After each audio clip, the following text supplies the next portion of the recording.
Então, boa noite a todos. Meu nome é Alisson, sou médico especializando no terceiro ano de medicina intensiva aqui pelo CEPET AMIB. E eu fiquei encarregado de apresentar um editorial. O editorial ele foi publicado na Intensive Care no ano passado, em setembro, relacionado ao nosso controle de glicemia, né? É um editorial simples, tinha 3 páginas, né, tem uma revisão aí importante relacionado ao controle glicêmico, qual que é o nosso valor ideal aí para os nossos pacientes criticamente enfermos, né? Ele foi escrito por 3 estudiosos, tá? São esses 3 que escreveram o editorial, o James, o Adam e o Jen.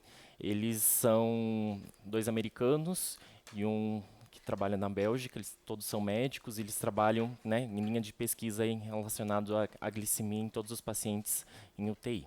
Tá? Bom, então o editorial ele começa, ele abre fazendo uma grande revisão aí de grandes estudos no passado relacionados ao controle da glicemia, né? Então, o nosso primeiro grande estudo foi publicado em 2001, há 20 anos atrás, um marco de ensaio clínico randomizado relatando a morbidade e mortalidade no controle rígido da glicose em UTI. E desde então, né, vários estudos foram surgindo e até então essa meta ideal ainda ela permanece debatida, é isso que o editorial ele vai passando, né? Então, nesse grande estudo, ele relacionou, aí foi o primeiro grande, né, estudo que mostrou para nós esse controle glicêmico e com alteração de mortalidade, né? Então, nesse controle glicêmico rigoroso, ia ter uma alteração tanto em morbidade quanto mortalidade. E aí foram aparecendo outros grandes estudos. Em 2006, também publicado no New England, né, um estudo que também corroborou com o nosso primeiro grande estudo, ou estudos multicêntricos que também não tiveram grandes impactos, né? Ele vai comentando ao longo disso. E um terceiro grande estudo, que é o NICE Sugar, publicado em 2019, que foi um contrário a ele, né? Ele falou que não teria alteração de mortalidade e que esse controle rigoroso ele poderia causar muito mais hipoglicemia no paciente, e isso fazendo com que aumentasse tanto morbidade quanto mortalidade. Então, frente a esse fundo de estudos do passado, né, a gente volta agora para 2021, e aí a gente pergunta, né, por que esses resultados são tão conflitantes, né? Primeiro, os estudos eles têm metas diferentes de glicemia, ele tem precisões diferentes de glicemia e também alterações de estratégias de alimentação, né? E ao longo desses anos aí, vários estudos observacionais, eles sugerem que a meta ideal da glicemia ela precisa se depender do valor pré-existente, do nível pré-existente de glicemia. Então, nesses estudos observacionais, eles mostraram que a gente precisa avaliar a hemoglobina glicada do paciente, para a gente saber qual que é a glicemia basal daquele paciente, né? E que pacientes que tenham um diabetes descontrolado, eles podem se beneficiar de uma glicemia um pouco mais alta, a gente ser um pouco mais tolerante daqueles pacientes que são euglicêmicos ou que têm um diabetes compensado. Bom, e isso é também relacionado a outros estudos em bases fisiopatológicas, em que ocorre um aumento, né?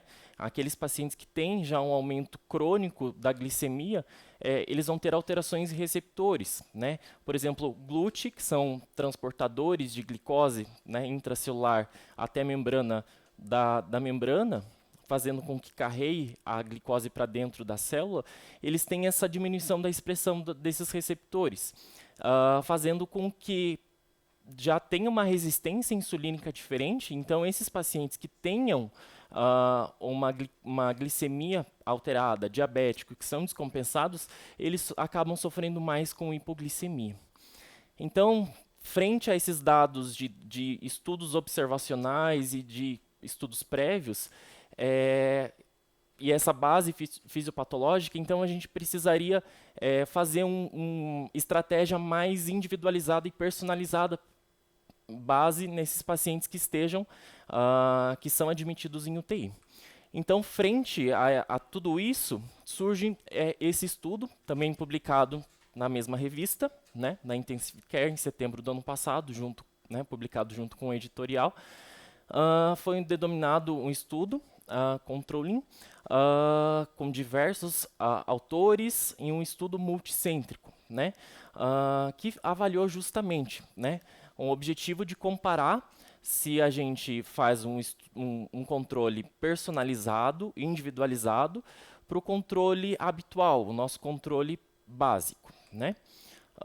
Então, esse estudo ele foi multicêntrico, randomizado e duplo cego, em grupos paralelos, avaliados em adultos criticamente enfermos, considerados aí para inclusão no estudo, né? Como eu falei, eles foram separados em 2 grandes grupos, o grupo controle glicêmico individualizado e o grupo controle convencional. E eles foram avaliados através de um protocolo dinâmico em que o médico ele acabava não sabendo, como duplo cego, né, acabava não sabendo qual grupo que o paciente ia ser inserido, né, ia ser randomizado. E esse protocolo era passado para a enfermagem, e a enfermagem ia fazer o controle da glicemia desses ambos os grupos. E o objetivo principal desse estudo foi avaliar o desfecho primário de mortalidade em 90 dias, o óbito em 90 dias. Então, foi avaliado 2.000 pacientes em torno e randomizados em torno de 1.917 receberam essa intervenção e separado praticamente de um valor numérico igual, né? Aquele valor, aquele grupo individualizado, aquele controle individualizado e aquele controle convencional. A randomização, né, aconteceu com uma mediana de 1,2 dias após a admissão da UTI. Então, o paciente era admitido na UTI, nesse primeiro momento ele permanecia com controle convencional, era randomizado e a partir de então ia para o seu determinado grupo, né? E aí o editorial ele traz isso como um viés de contaminação, até porque você já nesse primeiro momento você já está num grupo diferente, digamos assim. Isso é entendível, né? Porque você tem uma logística, primeiro que foi um estudo grande, multicêntrico, e que você dependia aí dessa randomização e você dependia do laboratório, para você saber a hemoglobina glicada do paciente, para você ter essa randomização, né? E que isso, né, uma mediana de 26% de tempo de UTI, ou seja, 1/4 daqueles pacientes acabavam ficando nesse valor aí do controle convencional. Bom, e aí como que eles conseguiam avaliar, né? O grupo controle é o nosso valor 180, que é baseado nos estudos passados, é o que a gente sabe também até hoje, né? E o grupo intervenção individualizado, o alvo glicêmico era definido através da hemoglobina glicada do paciente, através dessa fórmula. Através dessa fórmula se tinha a glicemia usual e colocava-se mais ou menos 15 miligrama por decilitro aí de glicemia capilar.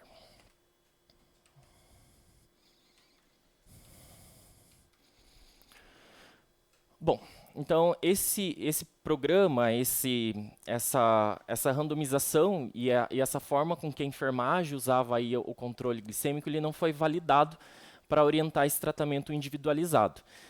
E além disso, né, esse cegamento de todos os valores de destro, né, da glicemia, era uma forma de você impedir o algoritmo ser avaliado, né? Exceto só o último, que você conseguia saber se o paciente tinha algum grau de hipoglicemia ou não, né? E até o editorial ele comenta que esse desempenho desse protocolo assume uma grande importância na interpretação dos dados e no resultado do teste, né? No resultado do estudo. Bom, em relação aos resultados do trabalho, né?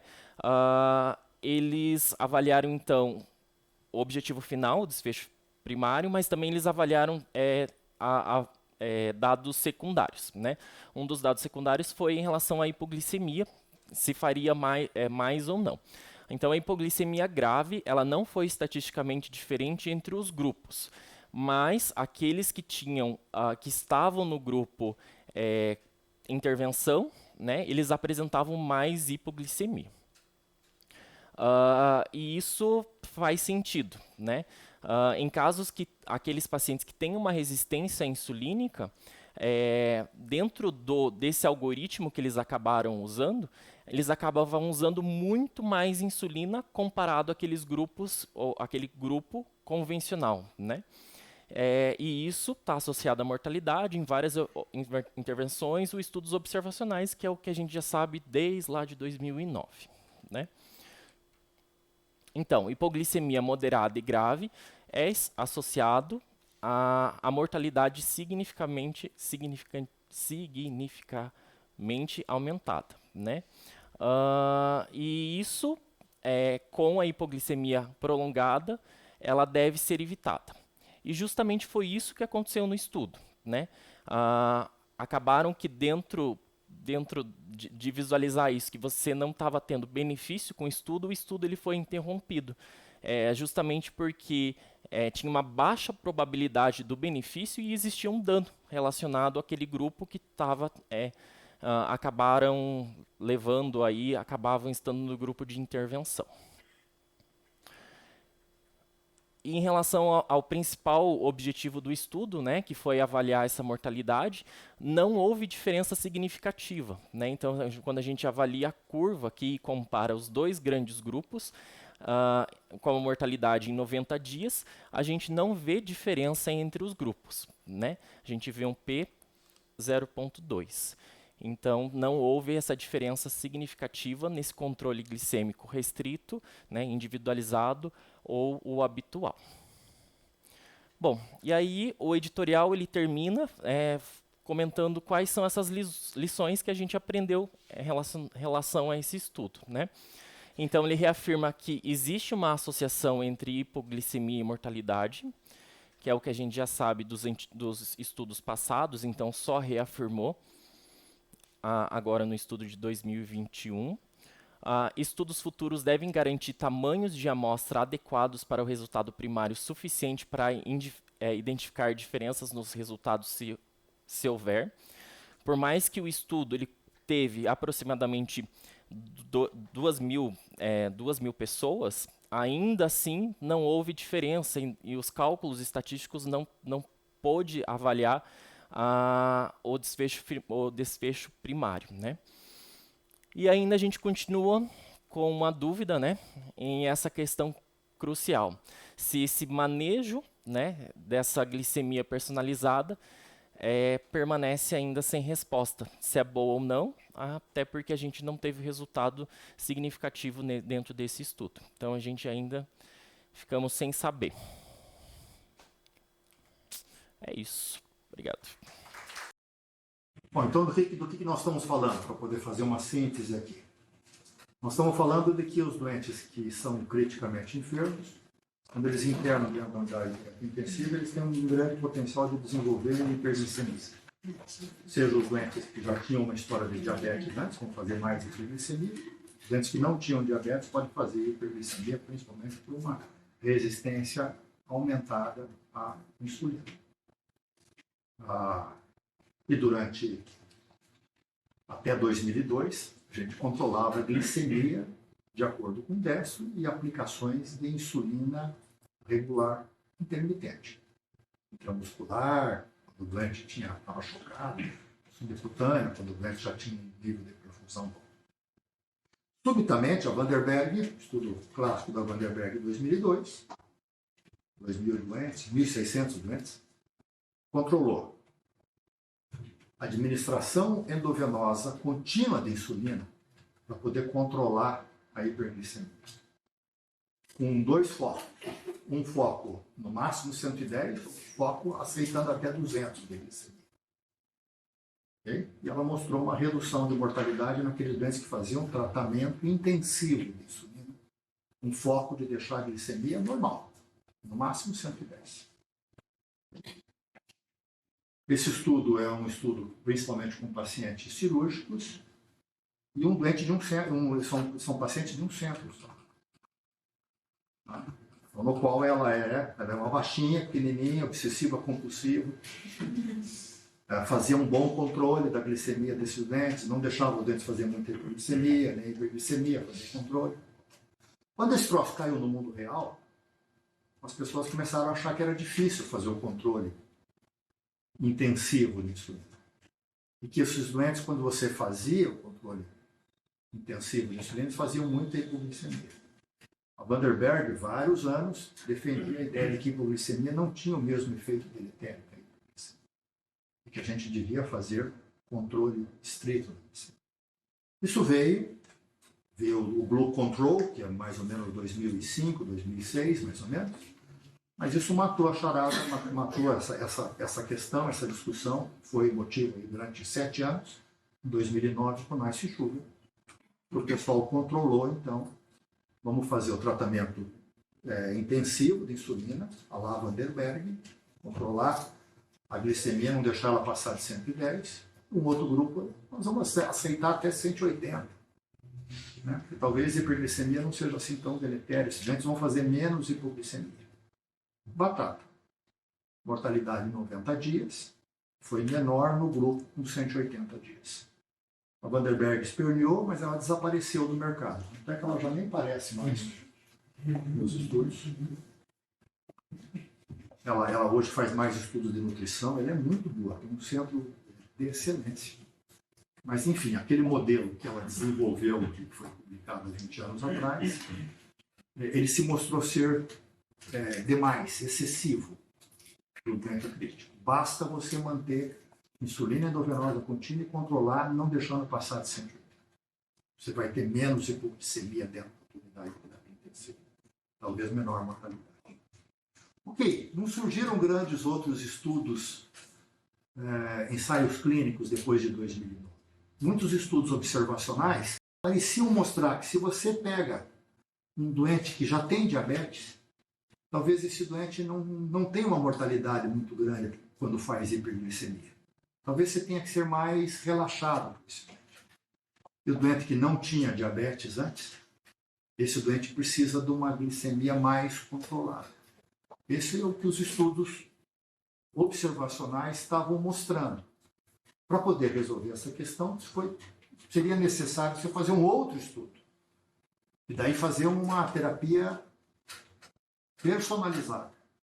Pega os doentes que já tinham uma hiperglicemia antes e foca em querer normalizar a glicemia desses doentes para a glicemia que eles tinham antes do internamento.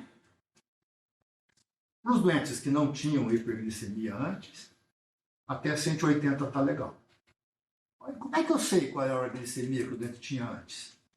É uma fórmula que ela nunca foi muito testada, mas é uma fórmula que os endocrinologistas usam.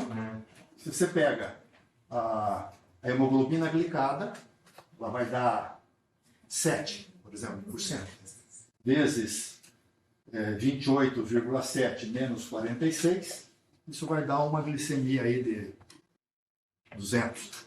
Esse doente pode, então, eu vou focar para esse doente 200 de glicemia, e não 180. Então, estão entendendo? Faço uma medicina personalizada. Faço um controle glicêmico para a glicemia de antes desse doente. E o estudo acabou não demonstrando isso. Nossa, a Kaplan-Meier mostrou que o doente com controle habitual, convencional, tem mortalidade igual do controle individualizado, estrito. Tem até uma diferença, até um pouco a favor do controle convencional. Aqui, se a gente for ver os quadrinhos ali, os doentes, por exemplo, com o controle individualizado, fizeram mais hipoglicemia. Né? Então, a interpretação é que talvez essa tendência de maior mortalidade no grupo individualizado seja por causa da hipoglicemia. Mas é uma análise de subgrupo, de qualquer forma. O que vale para nós é de que, nesse momento, não está comprovado de que a gente fazendo um controle de glicemia individualizado seja melhor do que fazer o controle convencional. Ou seja, o doente internou, faz pelo menos 2 vezes hiperglicemia durante o seu internamento, mais que 180, liga a bombinha de insulina, ele entra no protocolo de glicemia, tentando manter a glicemia abaixo de 180. Tá bom? Acho que essa é a mensagem.